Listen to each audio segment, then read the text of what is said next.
I was at this tech mixer a few weeks ago, and I ran into a guy who seemed absolutely electrified by a single idea. He was clutching a dog-eared copy of Sapiens and talking to anyone who would listen about how the entire world is just a collective hallucination. He looked genuinely thrilled, almost giddy, as he explained that money, nations, and even our basic desires are nothing more than stories we've agreed to tell each other. It's all just fiction, he kept saying, his eyes wide with the sort of clarity you usually only see in true believers. To him, this wasn't just a theory, it was a revelation that simplified the terrifying complexity of the world. But then I asked him a simple question. If the dollar is just a story, why does the value stay the same when you're staring at the business end of a trade sanction or an aircraft carrier?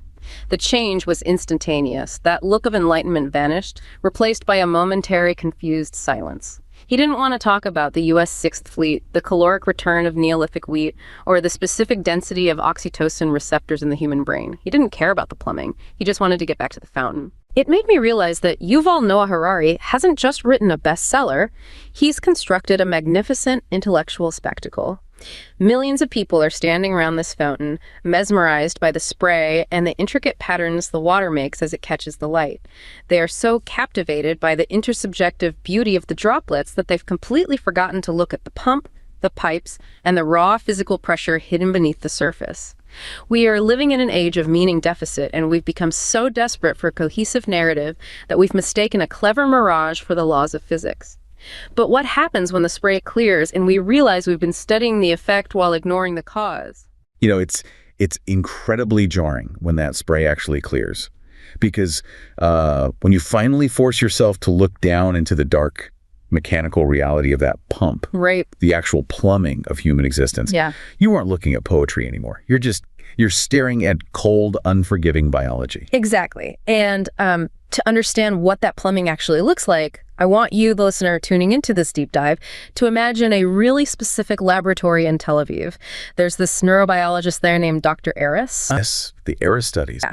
And picture the physical space he works in, right? It's not some philosophy department filled with dusty books. It is a stark, hyper-modern facility.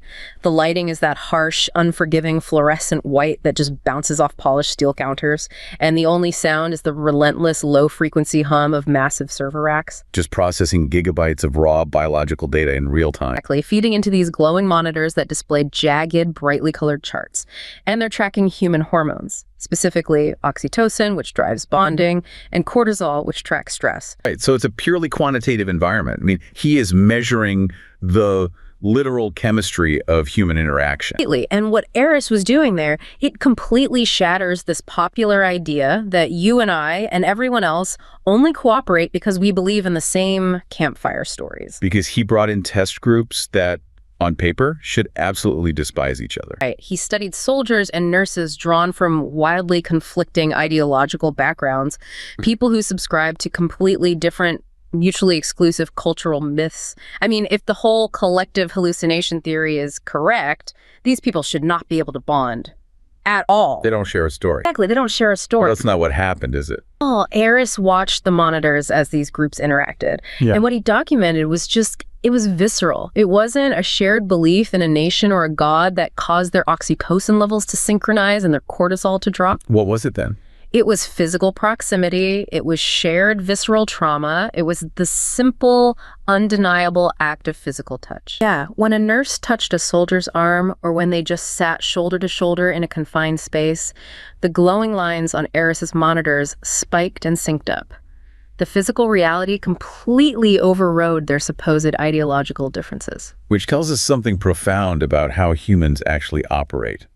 I mean, the story didn't create the bond. The bond was already there, hardwired into their nervous systems by millions of years of mammalian evolution. Yes. When I read about this, it was like hitting a brick wall in the best possible way. We hear so much about how, culture is everything, but Aris's lab proves that the myth is just a label we slap onto a biological necessity. We are mammals first. And this brings us to a really crucial framework called neurohistory. Yes. So if you listen to the standard narrative taught in most universities, and it goes something like this.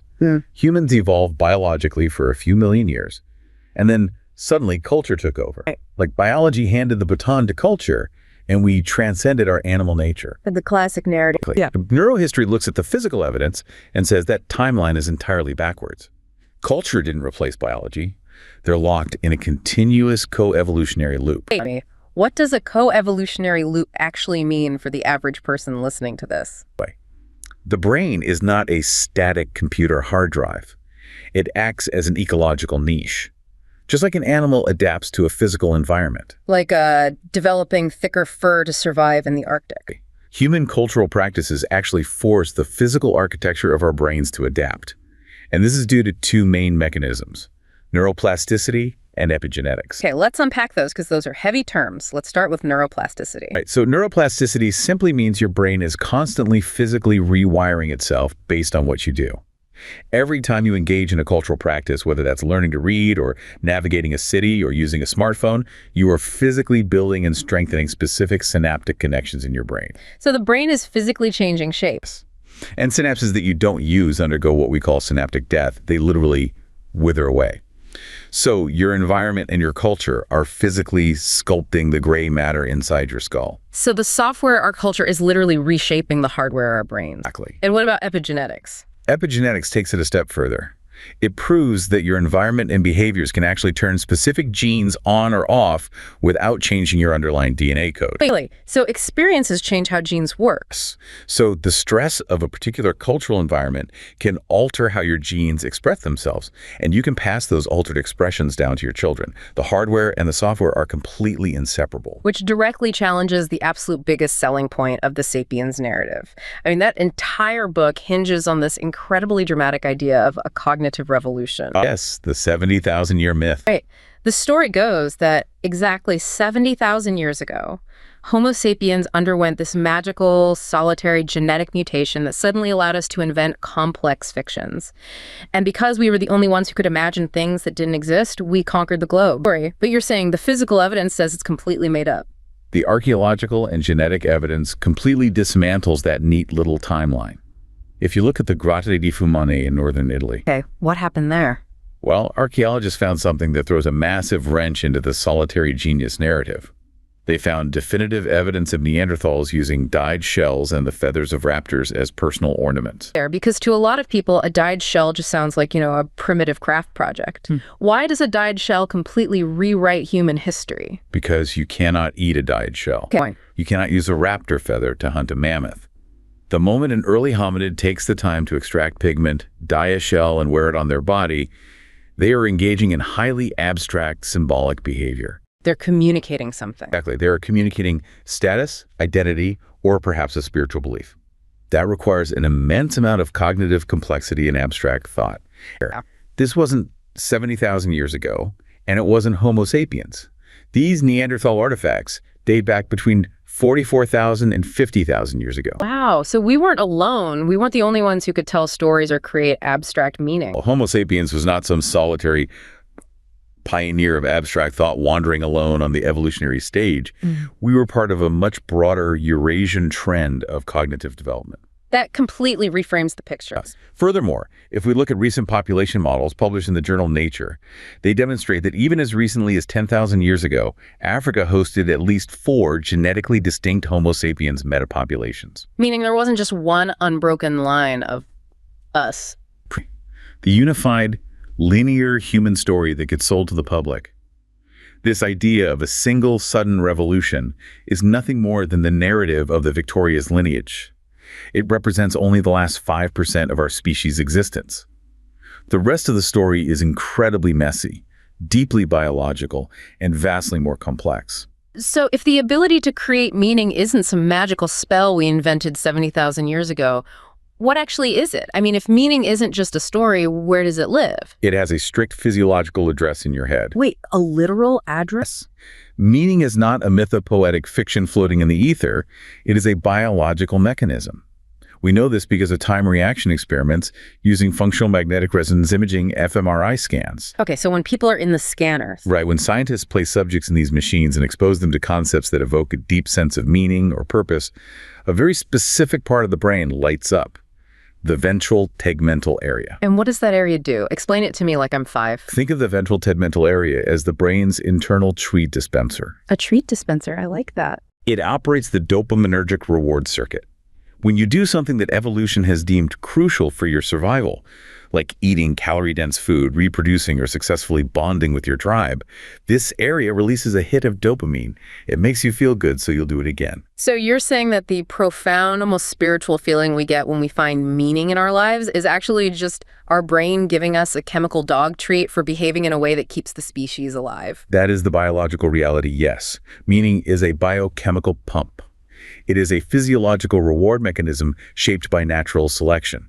And this biological reality scales up to explain how we form societies. So, because the popular myth is that we couldn't form large cities until we invented complex religious fables or city-state gods to keep everyone in line. But the capacity to form large societies vastly predates those myths. It all comes down to the high density of oxytocin receptors in a part of the human brain called the reticular zone. The reticular zone. Yes. This specific piece of biological hardware gives a human being the processing power to maintain a reputational network of approximately 150 individuals. You might have heard of this as Dunbar's number. Right. The idea that we can only really know about 150 people. And it's because of that specific receptor density. We have the hardware to track who owes whom a favor, who is a trustworthy ally, and who is a freeloader, all without needing to be in direct, continuous physical contact with them. So the capacity was already there. The religious myths didn't magically grant us the capacity to build large societies. The capacity was already there in the hardware. The myths merely codified an evolutionarily given biological capacity that already existed. Okay, let's unpack this, because I can hear people listening to this and starting to feel a little claustrophobic. So, well, if our biology, the literal density of our oxytocin receptors and the dopamine triggers in our reward circuits is the hardware, does that mean we are entirely trapped by it? Are we just fleshy robots playing out a pre-written script? I think of it like a smartphone operating system. You can have a team of brilliant developers design the most beautiful, intricate, mind-blowing app in the world. In this analogy, that app represents our cultural myths. Human rights, democracy, capitalism. It's an intersubjective reality. right, the software. Exactly. But no matter how elegant the code of that app is, the moment you try to run it on an old, outdated processor that cannot handle the computational load, the entire phone crashes. If our brains are the processor and our myths are the apps, aren't we severely limited by the physical constraints of the device itself? I mean, we are trying to run a massive interconnected global society on hardware that was essentially designed for a hunter-gatherer band of 150 people. That explains so much of the system strain we feel today. Your analogy is spot on, but we have to be careful not to fall into strict biological determinism. Biology is not destiny. Okay, clarify that for me. The neurohistorical model does not suggest that we are biologically determined automatons with no agency. Remember what we discussed about epigenetics. The environment can upregulate or downregulate how genes express themselves. The software can tweak how the hardware runs. But there are still hard limits, right? Absolutely. Biology is the inescapable foundation that makes the myth possible in the first place. You cannot build a societal structure that actively defies the fundamental biochemical requirements of the human nervous system and expect it to endure. Like pushing the processor too far? Exactly. If you design an app that completely deprives humans of physical touch, or overwhelms their amygdala with constant stress, or forces them to track the reputations of 10,000 people simultaneously without technological assistance, society will inevitably face collapse.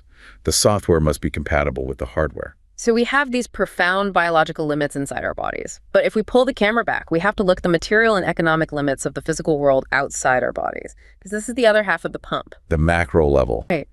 We constantly attribute the structures of our modern world to mere belief. We love to say things like, the stock market only works because we believe in it. We completely ignore how the brutal physics of survival dictate every aspect of those structures. The material constraints are just as unforgiving as the biological one. I'm going to give you a perfect example. I want you to imagine a guy named Marcus. Okay, Marcus. He's a logistics manager working at one of the world's absolute largest container ports during a period of massive global financial instability. According to the best-selling intellectual books right now, money and capitalism are just intersubjective realities, fictions we all agree to believe in. Right, the shared story. But for Marcus, standing on the docks at 5 a.m., that theory feels like an absolute insult to the physical world. Picture this environment. The air is thick with the acrid smell of diesel exhaust burning from massive ships, mixing with the sharp, cold tang of sea salt. A very physical space. incredibly physical. The noise is deafening. It's a relentless, rhythmic grind of thousands of steel shipping containers being hoisted by cranes that look like mechanical skyscrapers. Every single container holds the sheer, undeniable physical weight of thousands of tons of grain, crude oil, and raw lithium. It's the circulatory system of the world. Exactly. Now, Marcus is watching the news on his phone. A foreign currency is collapsing in real time. The stock market is plunging. People have completely stopped believing in the paper notes. The fiction of the money has evaporated. The intersubjective reality broke. Exactly. But you know what didn't break? The physical demand. The actual breathe-in human beings in those countries still required the exact same amount of physical calories to not starve. They still required the exact same metric tonnage of heating fuel so they wouldn't freeze to death. The myth of the market didn't keep the lights on. Oh. The brutal physical infrastructure of material exchange did. When I heard about what guys like Marcus deal with, it hit me how dangerous it is to treat the economy as a mere mental construct. When you pretend capitalism is just a story, you completely ignore the staggering material reality of resource scarcity and the backbreaking physical labor required to move a single ton of wheat across an ocean. It's a willful blindness to the logistics of survival. Looking at Marcus's world, I feel we've become too enamored with the poetry of history, forgetting that you cannot eat a narrative. That's the phenomenal transition into the reality of our past, actually, because that exact material reality completely dismantles the popular narratives surrounding the agricultural revolution. Oh, this is the idea that wheat domesticated humans, right? The story that wheat tricked us into farming it. Yes, it is perhaps one of the most famous poetic metaphors in modern pop science. I've heard it a million times. The prevalent story claims that wheat lured Homo sapiens into a life of backbreaking labor, disease, and miserable living conditions in exchange for the false promise of food security.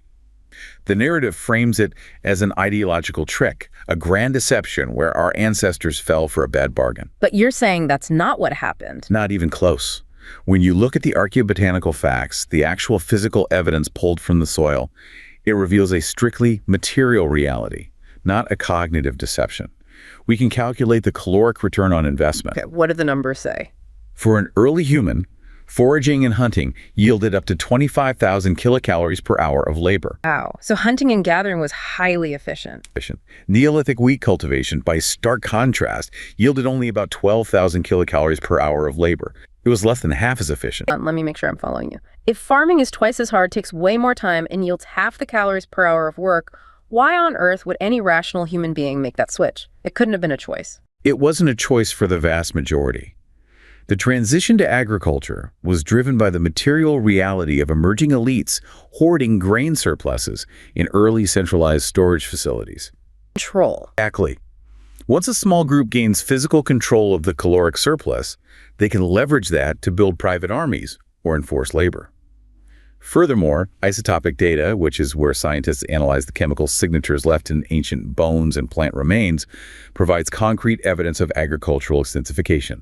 What does agricultural extensification mean in plain English? It means they were working the land harder and wider to force it to yield more, specifically through the use of animal manuring. We see clear evidence of this intense fertilization process in northern Mesopotamia during the 7th millennium BCE. So they were physically manipulating the soil chemistry with animal waste to force a massive surplus of food. Yes. And this intense manipulation of the physical environment supported the growth of early urban centers long before the emergence of any written, complex myths or organized state religions. The physical came first. The physical infrastructure of hoarding and farming preceded the ideological justification for it. The elites secured the grain first, and then they invented the myths to justify why they had all the grain. The material reality drove the story, not the other way around. We see this exact same material primacy when we look at the origins of wealth inequality. There's this pervasive idea that inequality started because someone invented a really oppressive fable about a caste system or divine right. Right, the idea that inequality is just a bad story we told ourselves. But post-Neolithic wealth inequality in Eurasia wasn't driven by the sudden invention of hierarchical ideologies. It was driven by a geographic and biological lottery. The material availability of large domesticable animals. Exactly. The horse, the ox, the cow. Right. You cannot plow a massive hardened field with a story. You cannot transport tons of surplus grain across a mountain range using a shared intersubjective myth. You need an ox. The inequality stemmed from the physical control of biological capital. The people who lived in regions with big animals got rich. The people who didn't stayed poor. And we can trace that reliance on physical logistics straight through the greatest empires in history. Take the Achaemenid Empire, the first Persian Empire. At its height, it successfully governed 42% of the world's entire population. Wait, 42%? Almost half the people on Earth. How do you possibly hold that together? The pop history answer would be that they all believed in the same God. But they absolutely didn't. They did not run that massive empire on the shared myth of Zoroastrianism. That specific religion was largely confined to the Persian elites. The empire actually funded local cults and different religions out of the royal treasury to keep people happy. So what held it together? What actually unified and maintained that massive swath of humanity was pure, relentless administration and physical infrastructure. Give me the details. What was the infrastructure? First, a standardized dating system so everyone knew exactly when taxes were due. Second, the Aramaic chancellery, which was essentially a massive, ancient, universal spreadsheet system that allowed bureaucrats from different regions to communicate resource allocations precisely. An ancient spreadsheet. True. And third, the physical construction of road stations, exactly every 30 kilometers across the empire. Why 30 kilometers? Because that is the maximum distance a horse can gallop at full speed before it needs to be swapped out. By building physical stations at that exact biological interval, the empire ensured the rapid movement of armies to crush rebellions and the rapid movement of information to maintain control. The empire ran on roads, horses, and spreadsheets. It ran on logistics, not shared theology. This is where it gets incredibly relevant to you and me today, because this materialist critique applies directly to our modern understanding of money. You have major thinkers, from the late anthropologist David Graeber to Yuval Noah Harari, championing this idea that money is simply trust or a social convention. It's just a promise we make to each other. Which completely ignores the foundational economic principle of chartalism. Okay, let's define chartalism. That's the state theory of money, right? Yes. Chartalism argues that money's value is absolutely not established by a collective hallucination of mutual trust. It is established by state coercion. The state declares a specific unit of account, let's say the dollar. Then the state demands that you must pay your taxes in that specific currency. And if you don't, if you try to pay in chickens or a different currency. If you do not pay your taxes in the state's chosen currency, the state uses its monopoly on physical violence to put you in a concrete prison cell. You need the currency to stay out of a physical cage. That is what gives the paper its value. It is backed by force. And that's just at the individual level. What about on a global scale? On a global scale, the value of the US dollar isn't maintained because the whole world just really trusts the American narrative. It is maintained because the United States enforces the trading of OPEC oil exclusively in dollars. This is the petrodollar system. And if someone steps out of line? If a nation attempts to defect from this system and sell oil in a different currency, they face the very real physical reality of devastating trade sanctions. Or, in extreme historical cases, the deployment of the U.S. Sixth Fleet. Money is backed by the threat of overwhelming physical force and the decentralized interlocking strategies of private firms who set prices based on hard material costs. So this idea that fictions are immortal, that these stories just live forever in our minds? It is plagued by massive survivorship bias. We only look at the currencies that survived. But look at the data. Of the 176 currencies that existed in the world in the year 1900, 156 of them have completely vanished. Almost all of them. The average lifespan of a fiat currency is just 67 years. They do not survive because of the magical power of the story. They collapse the moment the physical, economic, and military infrastructure backing them fails. Here's where it gets really interesting. I'm listening to you explain this, and it makes total logical sense. Money is backed by force and taxes. So if that's true, why do brilliant economists and historians spend an exorbitant amount of time talking about the myth of barter? Why are they constantly writing thick books about the moral origins of debt? It's a massive distraction. Why is there such an academic obsession with framing the economy as a purely social agreement based on mutual trust and moral obligation, rather than a system forged and maintained by material pressure and coercion? Because studying the origins of a system often deeply misleads us about its current material dynamics. Historical origins do not necessarily dictate present functions. Give me an example of how that confuses us. Think about a tiny, localized ancient village. In that specific setting, early credit systems probably did rely on interpersonal trust and moral reputation. If I lend you grain and you don't pay me back, the village elders shame you. It's a moral system. But a modern, globalized capitalist economy operates on entirely different physics. The village elders aren't running Wall Street. Exactly. The modern system requires the impersonal, rigid enforcement of legal contracts, the threat of property seizure, and the highly strategic management of inflation and interest rates by technocratic central banks. So we're applying the wrong model. By obsessing over the moral origins of barter or localized debt in ancient villages, we take the logic of a small-scale, trust-based community and disastrously apply it to a massive impersonal structure governed by state power and complex macroeconomic mechanics. It creates a massive blind spot. It prevents us from understanding how value is actually determined, manipulated, and enforced right now in the present day. That brings us to a really uncomfortable realization. If you look at the evidence we've just laid out, if the world actually runs on neurobiology, on the caloric returns of wheat, and on the logistics of physical force, why do we constantly insist on seeing it as a collection of magical, autonomous systems? We build the machinery of the world with our own two hands, and then we treat that machinery as if it fell from the sky and rules over us. This is a profound psychological phenomenon, and it's captured perfectly by the sociological concept of reification. Reification. Yes. Reification is a concept that was deeply explored by thinkers like Karl Marx, Max Weber, and Thorstein Veblen.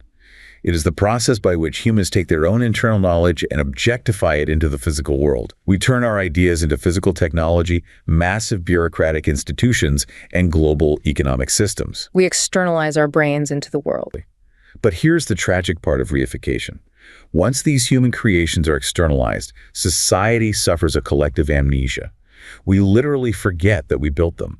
We begin to look at these human artifacts as alien, autonomous forces that hold absolute power over us. We surrender to our own creations. In sociology, this is often referred to as fetishism. We look at the economy or the algorithm not as tools that we created and which we can therefore dismantle, regulate, or change, but as independent deities that we must blindly appease. It's exactly like building a massive, intricate grandfather clock.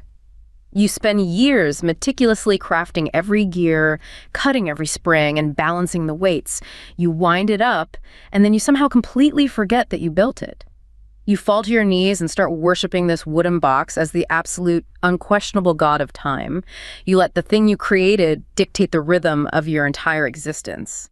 How does this deep alienation, this collective amnesia, actually affect you and me in our daily lives? It creates a society experiencing profound information anxiety and a devastating meaning deficit. Think about how you feel when you read the news. When people feel crushed by economic systems that price them out of homes or technological advancements that threaten their jobs, and they no longer recognize those systems as human-made choices, they experience a complete loss of agency. They feel helpless. They feel like they're standing in front of a hurricane rather than a machine with an off switch. Exactly. And this was drastically accelerated by the post-Enlightenment separation of academic disciplines. We separated science, technology, and sociology into isolated, rigid silos. Which broke our understanding of the whole picture. Because of this, technology ceased to be viewed as a mere extension of human action and intention.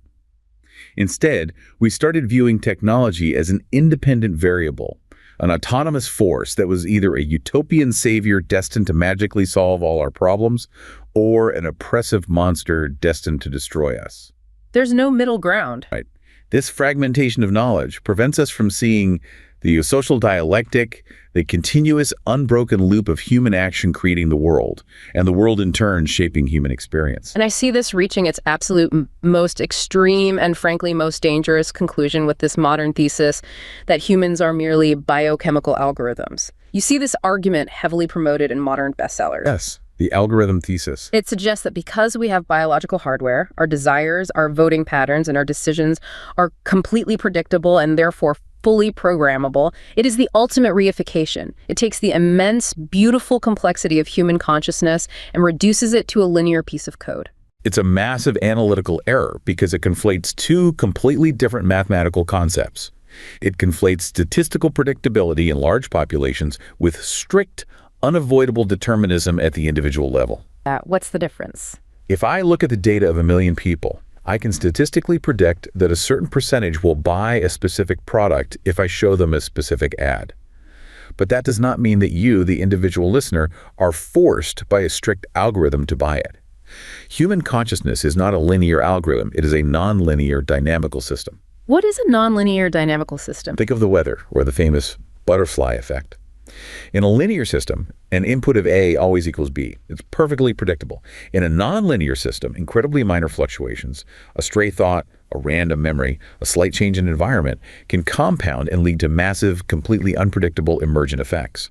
You cannot code human consciousness because the variables are infinite and constantly interacting. But the people selling millions of books are aggressively promoting the idea that we are just algorithms.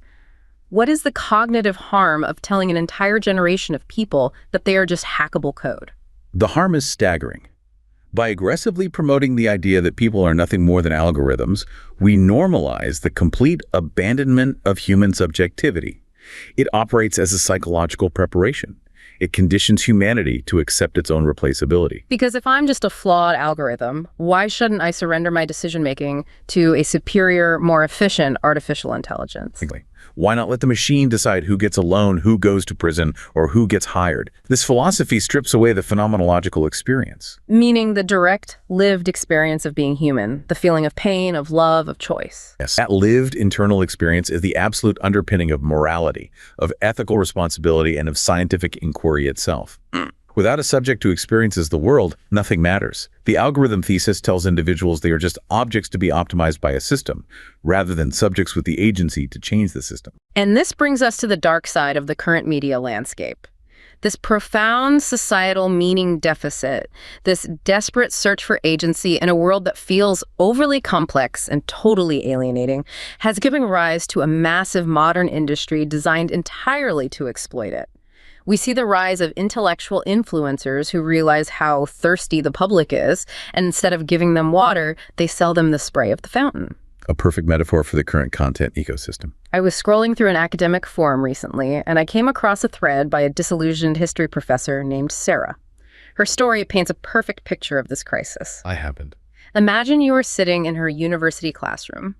Picture the sensory environment. You can see the slow drift of chalk dust motes caught in the harsh, flickering fluorescent light.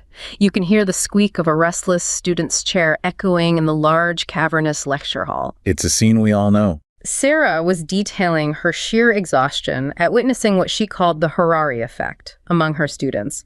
She described watching young, bright minds confidently summarizing the entire messy trajectory of human history in 3 catchy marketing-style slogans. But when she asked them a basic follow-up question, they were completely unable to cite a single piece of actual archaeological evidence or economic data. They had memorized the poetry but knew nothing about the plumbing. Exactly. She spoke of one student who aggressively argued with her that wheat domesticated humans because the student had read it in a pop science bestseller or heard it on a podcast. The student was treating a highly stylized, poetic metaphor as if it were an unshakable, empirically proven scientific fact. Which is terrifying for a historian to witness. Sarah's frustration wasn't just the elitist annoyance of a professor correcting a student. It was fear over the dangerous erosion of academic standards and rigorous inquiry. The rise of this pseudo-intellectualism packages the incredibly complex, unsolved mysteries of our species into neat, highly digestible packages. It creates the illusion of learning. Right. It is designed to make the reader or listener feel brilliant without actually requiring them to do any of the grueling, boring work of actual learning. Reading her account, I felt a massive pang of guilt, because in the world of media and podcasting, we are constantly incentivized to prize high engagement and smooth storytelling over the messy, boring, nuanced truth. And it has a cost. It does. While these grand narratives are incredibly comforting because they offer us a theory of everything that explains the whole world, they actively act as a barrier to true scientific literacy. If we replace rigorous inquiry with entertaining folklore, we will find ourselves living in a society that knows exactly how to tell a great story on a stage, but has completely forgotten how to actually discover a new truth in a lab. What Sarah is witnessing in her classroom is the downstream effect of a highly lucrative guru-to-grifter pipeline. We are currently seeing the rapid rise of public figures who are elevated and treated as supreme intellectual authorities, but they are not elevated because they possess academic rigor, command of evidence, or genuine scholarship. They are elevated simply because they possess massive digital platforms and charismatic personalities. What exactly are they selling? They are selling misleading coherence. The real world is incoherent. It is full of contradictions and missing data. These influencers construct arguments that utilize the vocabulary and the aesthetic of science. They use words like neurobiology or quantum or algorithmic, making them sound profoundly intellectual. But the underlying frameworks of their arguments are incredibly shallow, selectively sourced, and specifically designed to bypass critical interrogation. We see this aesthetic of intellectualism rewarded constantly over actual rigor. You can observe this dynamic perfectly if you look at the political sphere, and I'm looking at this purely as an impartial analysis of media mechanics, not taking a side. Take the 2024 vice presidential debate. You had Tim Walz, who presented as very folksy, accessible, and occasionally stumbled over his words. Yet independent fact-checkers confirmed his statements during the debate were highly accurate. Conversely, you had J.D. Vance, who presented as highly polished, articulate, and delivered answers with the perfectly controlled cadence and tone of an Ivy League graduate. But despite the incredibly polished delivery, fact-checkers found his statements to be inaccurate on multiple key points. But the public reaction was telling. Exactly. In the court of public opinion and media spin, the polished delivery was widely perceived as the winner. The performance of knowing superseded the reality of facts. The aesthetic of intelligence won out over the substance of truth. Exactly, and this exact dynamic is the absolute engine of the podcasting world. Consider the massive platform of Joe Rogan. He functions as an unparalleled megaphone in our culture. By embodying an archetype of idealized, unapologetic masculinity, he provides an aura of unearned credibility to completely unvetted guests. It's a permission structure. Exactly. A guest can sit across from him, use technical jargon and bombast, and because they are sitting in that specific studio, across from a figure who projects strength, curiosity, and certainty, the audience assumes the ideas must be valid. It bypasses the necessary critical interrogation because the platform itself acts as a permission structure for misinformation. And this trend relies heavily on a very specific tactic. Oversimplification that inevitably pathologizes the individual while completely ignoring systemic reality. Take the work of Mel Robbins and her highly popularized 5-second rule. The concept is that you count backward from 5, 5, 4, 3, 2, 1 to interrupt your hesitation and force yourself to take action. It is presented to millions as a universal cure for inaction and anxiety. What's wrong with counting to 5? If it helps someone get out of bed, isn't that a good thing? The danger is that it completely flattens complex psychological science. It ignores deep-seated trauma responses. It ignores clinical executive dysfunction found in conditions like ADHD.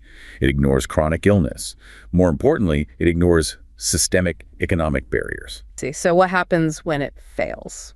When an individual attempts this heavily marketed, oversimplified solution and inevitably fails, because their inability to get out of bed is rooted in severe clinical depression or the crushing stress of working 3 jobs to survive, they do not blame the formula. They don't say the 5-second rule is flawed. They blame themselves. They internalize the failure. They think, I can't even count backward from 5 correctly. I am fundamentally broken. This brand of self-help actively protects broken economic and social systems by placing the entirety of the burden on the individual's supposed lack of willpower. It's a way of making structural problems look like personal failings. And we see this same flattening in the repackaging of ancient wisdom, too. Look at the empire built by Jay Shetty. Investigations have documented extensive plagiarism in his early rise, where the profound work of obscure writers and thinkers was cropped, meme-eyed, and presented as his own original wisdom. The packaging of wisdom without the substance. Exactly. Furthermore, his entire brand relies on a psychological concept known as spiritual bypassing. The content remains relentlessly positive, soothing, and strictly surface level. It deliberately avoids any meaningful critique of power systems, wealth inequality, or systemic injustice. It offers the audience the comfortable aesthetic illusion of higher consciousness and inner peace without ever requiring them to face the painful friction and discomfort that is actually necessary for genuine personal transformation or societal change. It's spiritual Novocaine. Which brings us to perhaps the most concrete danger of unaccountable influence.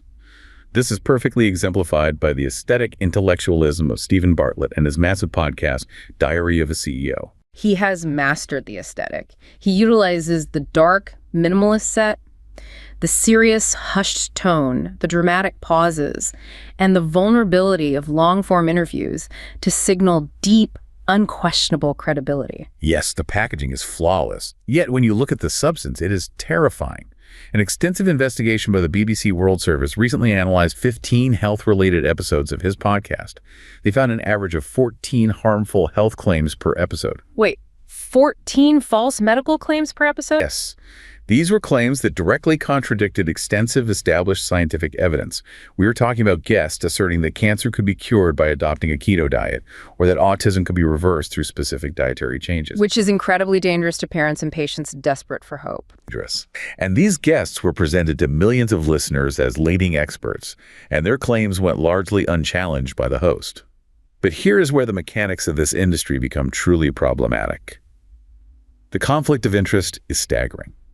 Bartlett holds financial stakes in several health and wellness companies, including meal replacement brands and personalized nutrition programs. Wow. The founders of those specific companies frequently appear on the show as guests.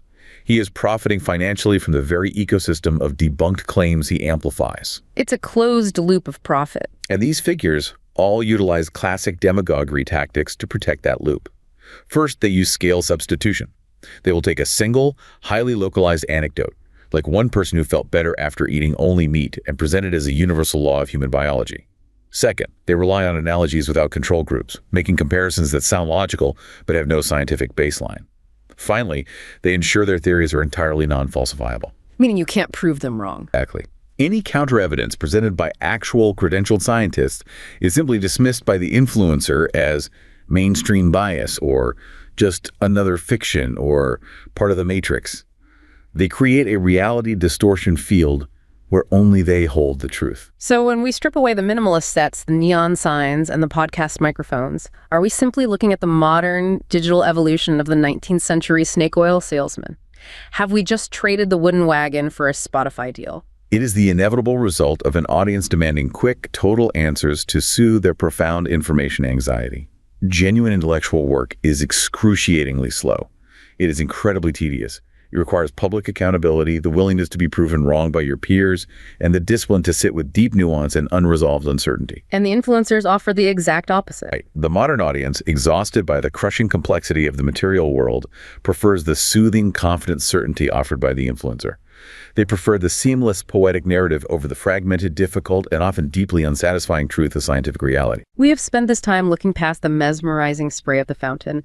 We've forced ourselves to examine the heavy iron pump, the intricate pipes, and the immense, unseen physical pressure that actually drives the water into the air. We have seen how our social structures are physically anchored in the neurobiology of our brains, dictated by synapses and receptors. We've seen how our economies and empires are bound by the unforgiving laws of caloric return, animal logistics, and the threat of physical force. And we've seen how our desperate biological need for meaning makes us incredibly vulnerable to those who sell us comfortable fictions wrapped in the aesthetic of truth. Acknowledging the physical, biological, and material realities, the pump and the pipes, does not make human life less magical. The true danger is not that our cherished myths will be destroyed by the cold light of science, but that we will become so deeply enamored with our own beautiful reflections in the water that we willingly surrender our agency to the machines and systems we built.